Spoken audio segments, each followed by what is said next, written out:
ఈవేళ మనం గార్లిక్ గురించి ఒక నాలెడ్జ్ తీసుకుంటాము. అందరికీ అన్నీ తెలిసిందే, గార్లిక్ ఎంత తింటే అంత మంచిది అనే విషయం. కానీ ఎక్కువ తినకూడదు అన్నది కూడా అందరూ తెలుసుకోవాలి. సో దట్ నాకు తెలిసిన ఒక నాలెడ్జ్ మీతో షేర్ చేస్తున్నాను.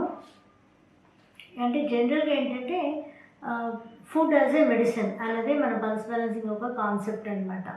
సో మన అలోపతి యొక్క ఫాదర్ అయిన హిపోక్రటిస్ కూడా ఆయన కూడా ఏం చెప్పారంటే, let food be the medicine and medicine be the food. Food ఏదైతే తీసుకుంటామో అదే మెడిసిన్గా ఉండాలి, ఏదైతే మెడిసిన్గా వాడతామో అదే ఫుడ్గా ఉండాలి అన్నది ఆయన కాన్సెప్ట్ కూడా. అలోపతిలో కూడా అదే చెప్పారు ఆయన. సో ఏ విధానంలో అయినా అదే అదే రైట్. కానీ ఇప్పుడు మారిపోయినాయి అన్నీ ఏంటంటే ఫుడ్ తీసుకుంటూ మెడిసిన్ అనేది సపరేట్గా తీసుకోవడం అనేది మొదలుపెట్టాం కదా. అలా కాకుండా ప్రతి ఫుడ్ కూడా అది మెడిసిన్గా మనం ఎలా వాడాలో మనం తెలుసుకుంటే చాలా మంచిది. సో ఇప్పుడు ఈవేళ మనం గార్లిక్ గురించి చూద్దాము. గార్లిక్ అనేది మనకి రోజు ఒక పీస్ ఒక క్లోవ్ తీసుకుంటే ఎలా మంచి చేస్తుందో చూద్దాం. అది కూడా ఎలా తీసుకోవాలంటే, మార్నింగ్ ఒక క్లోవ్ తీసుకొని బాగా అలా కొట్టేసేయాలి, చితక్ కొట్టేసి కాసేపు ఒక 5 minutes గాలిలో పెట్టాలి.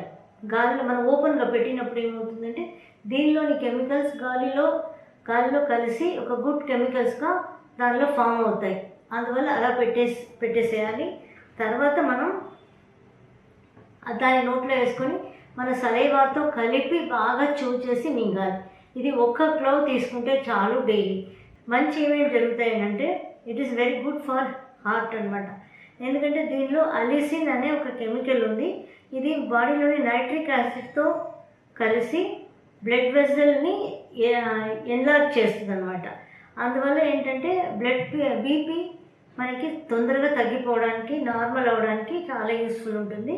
అండ్ ఎల్డిఎల్ కొలెస్ట్రాల్ తగ్గుతుంది. దీనిది అథెరోస్క్లెరోసిస్ అనే బ్లడ్ వెసల్ బ్లాక్ వస్తుంది కదా హార్ట్లో, అది తగ్గుతుంది మనకి. ఓకే, సో సెకండ్ పాయింట్ ఏంటంటే it is very good for gut health. Gut health అంటే కడుపుకి కదా. ఇది కడుపుకి ఏంటంటే ప్రీబయాటిక్ అయిన ఆనియన్, గార్లిక్, టొమాటో, పెరుగు అండ్ బనానా ఇవన్నీ కూడా ప్రీబయాటిక్ ఫుడ్లో వస్తుంది. ఇవన్నీ తీసుకునేటప్పుడు మనకి కడుపులో మంచి బ్యాక్టీరియాస్ ఉంటాయి. దానికి ఇంకా కొంచెం స్ట్రెంగ్త్ ఇచ్చేలాగా ఇవి తీసుకునేటప్పుడు అవి ఇంకా మంచిగా పెరుగుతాయి అన్నమాట. థర్డ్ పాయింట్ తీసుకున్నామంటే it's very good for brain అనమాట. బ్రెయిన్కి చాలా మంచిది అనమాట. బ్రెయిన్కి సంబంధించిన స్ట్రెస్, ఇంకా smoking, alcohol and food habits వచ్చి మనకి ఏదో ఒక ఫుడ్ పిచ్చిగా మనం తింటూ ఉంటాం కదా, ఆ ఫుడ్ ఇవన్నీ కూడా బ్రెయిన్ ఎఫెక్ట్ చేస్తూ ఉంటుంది. ఇప్పుడు ఇక్కడ ఏమవుతుంది అంటే ఫ్రీ రాడికల్స్ అనే ఒక టాక్సిన్స్ పెరుగుతాయి. ఇవి ఏం చేస్తాయంటే సెల్స్ని డ్యామేజ్ చేసి దానివల్ల మనకి cancer, dementia, ageing, neuro degenerative disorders ఇవన్నీ కూడా మనకి తీసుకురావడానికి అవకాశం ఉంటుందన్నమాట. అప్పుడు వీటినంతా కూడా బ్రెయిన్ రిలేటెడ్ ప్రాబ్లం అన్నీ కూడా మనం నార్మల్ చేసుకోవాలి అంటే రోజు ఒక వెల్లుల్లిపాయ పచ్చిగా తీసుకోవడం నేను చెప్పిన మెథడాలజీలో మనకి చాలా మంచి చేస్తుంది. ఇంకొకటి ఫోర్త్ పాయింట్ ఏంటంటే it's very good for immunity అనమాట. ఎందుకంటే దీనిలో వైటమిన్ సి ఉంది, B6 ఉంది అండ్ సెలీనియం, మెగ్నీషియం, ఫాస్ఫరస్ అటువంటి మినరల్స్ ఉన్నాయన్నమాట. ఈ మినరల్స్ అన్నీ ఏం చేస్తాయంటే WBCని మనకి ఇంక్రీజ్ చేస్తుంది. ఇంకా కూడా దీనికి యాంటీ మైక్రోబియల్ ప్రాపర్టీస్ ఉన్నాయి, దీనికి యాంటీ ఆక్సిడెంట్ ఎక్కువ ఉన్నాయి, యాంటీ ఇన్ఫ్లమేటరీ కూడా ప్రాపర్టీస్ దీనికి ఎక్కువ ఉన్నాయి. సో యాంటీ మైక్రోబియల్ ప్రాపర్టీస్ ఉన్నాయి కాబట్టి మనకి ఫీవర్ వచ్చినా, వైరల్ ఫీవర్ వచ్చినా, ఏది వచ్చినా వెల్లుల్లిపాయతో మనం చారు పెట్టుకొని చారణం తీసుకునేటప్పుడు చాలా మంచిగా తొందరగా బాగైపోతాయి మనకి. సో ఇది ఒకటి దీనిలో ఉన్న బెనిఫిట్స్ అనమాట.